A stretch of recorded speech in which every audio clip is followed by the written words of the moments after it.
Hello, ladies and gentlemen. Um, my name is Isaac Christopher Lugogo, and I would like to take you through a series of Let's Think Outside the Box.org. We have a long journey that we're going to have with you. Uh, Consider this journey number one in terms of trying to explain some of the books that I have been writing over a period of time. So this particular day, I choose to begin with this one called the first edition of Exorcising the Inexorcible Buganda Ghost.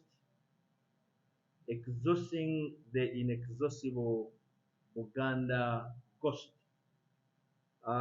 Hoodwinked, dumped, used, and redumped. A quest for Buganda's cause for Buganda's independence.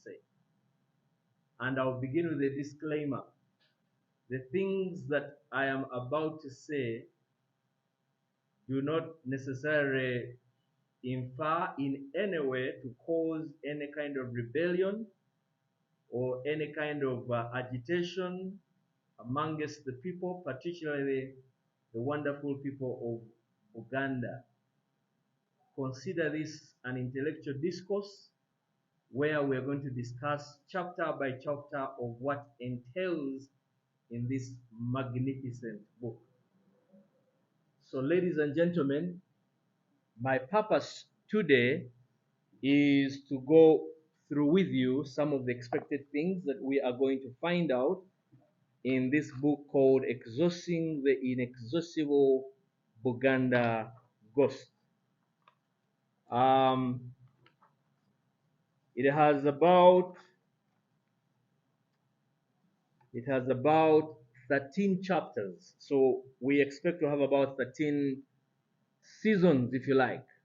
Seasons. So consider this season one, some kind of introduction about the book. And among some of the chapters that we may have to discuss, chapter one basically talks about Buganda the Magnificent. Chapter 2 talks about the 1900 Buganda Agreement. Chapter 3 basically talks about the order in council.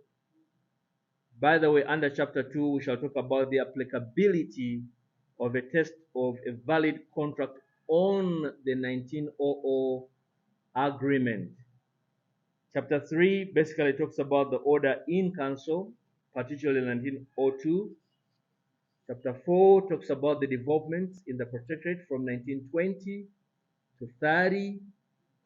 Chapter 5, unmasking the colonial rule, specifically from 1945 to 1960. Chapter 6, the first Kabaka crisis, specifically 1953 to 1955. Chapter 7, constitutional development in the Ugandan protectorate from 1961 to 62. Chapter 8, the second Kabaka crisis, 1966. Chapter 9, understanding the history and the facts about the Buganda Agreement of 1900, whether it was a valid agreement. Chapter 10, the third Kabaka crisis, that most of you may not know about it, but it has to do with the 2009 Kayunga crisis, the burning of the Kasubi tombs, and the Kabaka's birthday coffin cake saga. And then chapter 11 talks about the legality of the Buganda Land Board. Chapter 12 talks about a check on the indispensability of the Kabaka, whether or not it is a fallacy or a myth. And then chapter 13, the Buganda Agreement, whether or not it was void ab initio or voidable in law. And so those are some of the things that we would like to go through. By way of introduction, I would like to read for you what is contained in this book. And I'm reading from my own book, Exorcising the Inexorcible Buganda Ghost, Hoodwinked, Dumped, Used, and Redumped, a quest for Buganda's independence. Buganda, in response to their proposals, were invariably faced either by cynical deception or something else. The question is, what went wrong? Where did this insolent manner of talking down from the height of their exceptionalism, infallibility, and all permissiveness come from? Was it the explanation of this contemptuous and disdainful attitude to Buganda's interest and absolutely legitimate demands? Buganda has grown weaker and subsequently broken apart. That experience should serve as a good lesson for Buganda because it has shown us that the paralysis of power and will is the first step towards complete degradation and oblivion. Uganda lost confidence for only one moment, but it was enough to disrupt the balance of forces in today's Uganda. As a result, this book will argue that the old treaties and agreements are, quote, no longer effective, and therefore anything that does not suit the dominant state, the powers that be, is probably denounced as archaic, obsolete, and useless. This redivision of the world and the norms of international law that developed by the time, and the most important of them, the fundamental norms that were adapted following World War II and largely formulate its outcome in the way of those who declared themselves red servers under the so-called scramble and partition of Africa. Of course, practice, international relations, and rules regulating them had to consider the changes that took place in the world and in the balance of forces, especially in the 1900 Buganda Agreement. These Western colleagues and their cronies prefer to forget what they did when we mention that particular event. They prefer to avoid speaking about it in terms of international law, instead emphasizing circumstances which they interpret and which they think to them as necessary. So therefore, the so-called Buganda Agreement has pushed Uganda towards humanitarian catastrophe into a vortex of a civil war which has continued up to today. This type of con artist behavior was contrary not only to the principles of international relations, but also and above all to the generally recognized norms of state sovereignty as used under divide and rule. This book offers no illusions in this regard and is extremely realistic in my assessment. Therefore, further expansions, for example, of the Chinese influence deepen the Buganda question even more. For the colonialists, it was obvious geopolitical dividends for our country. It is a matter of life and death, a matter of our historical future as a nation. The Buganda question is not an exaggeration. This, in fact, is not only a very real threat to our interest, but to the very existence of our state, Uganda, and to its sovereignty. No doubt, several red lines have been stepped over the numerous occasions. The cause and effect that are there should be no staged coup. Like the backfired coffin cake saga and the third Kabaka crisis, only and only ornamental elections procedures towards the path of peace should be pursued. Buganda must all and should be done by peaceful political means. It is Buganda in its aspiration, feelings, and its pain for her people that the main motivating force behind their decision to recognize the Buganda independence. Although Uganda may have accepted her new geopolitical territorial gains and losses, it should never lose its sovereignty and independence. We need to respect her sovereignty. Uganda has faced tragic events and a challenge in terms of statehood and integrity. Buganda, therefore, cannot feel safe, it cannot develop, it cannot exist while facing a permanent threat of its territorial and sovereignty rights. The purpose of this book is to protect and remind the people of Buganda who for over 700 years now have been facing humiliation and some kind of perpetrated genocide by a colonial legacy. To this end, they speak as a people.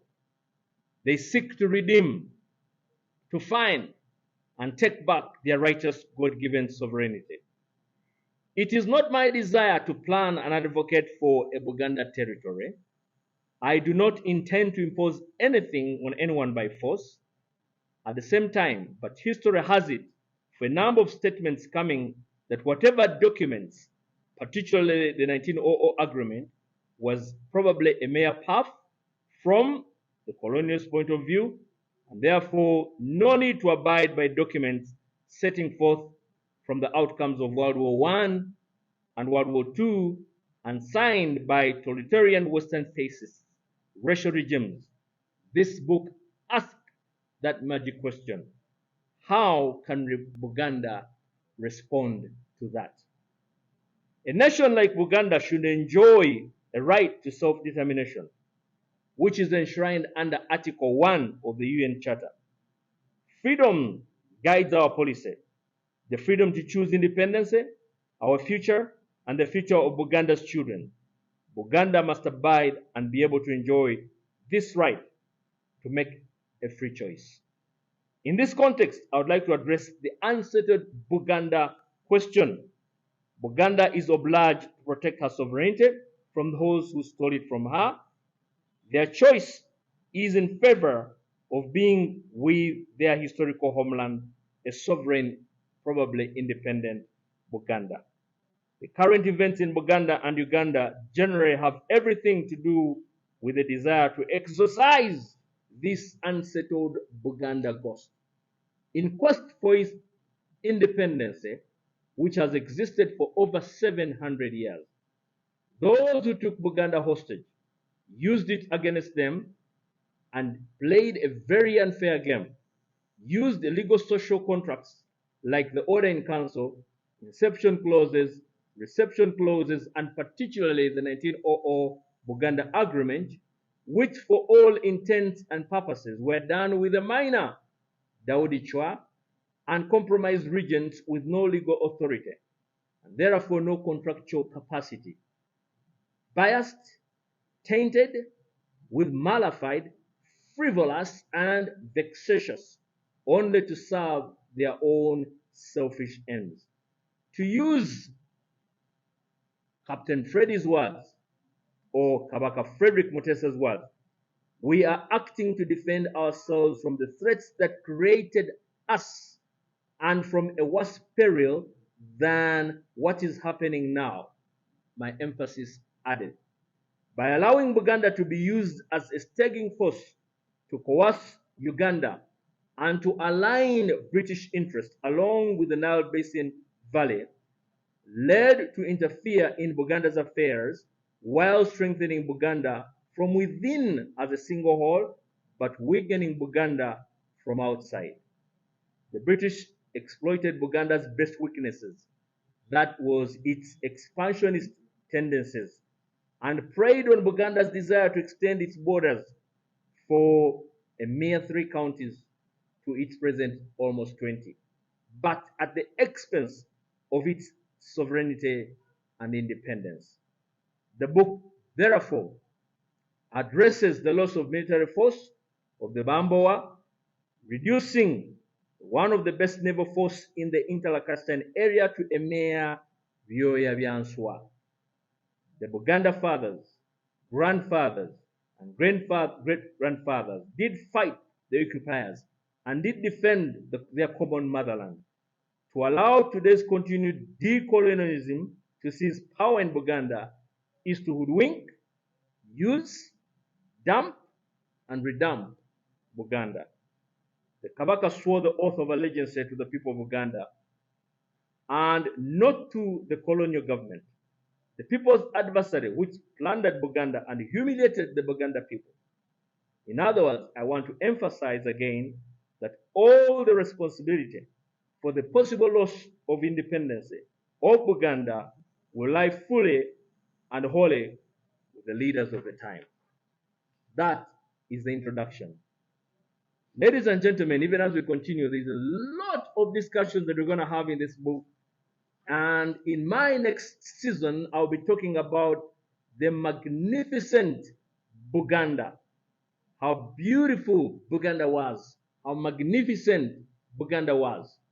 Welcome to this book, which we call Exorcising the Inexorcible Buganda Ghost. Season 1, Demystified. Find it at lubogo.org, suegenerislawup.com. Thank you, Gachari Mabaga.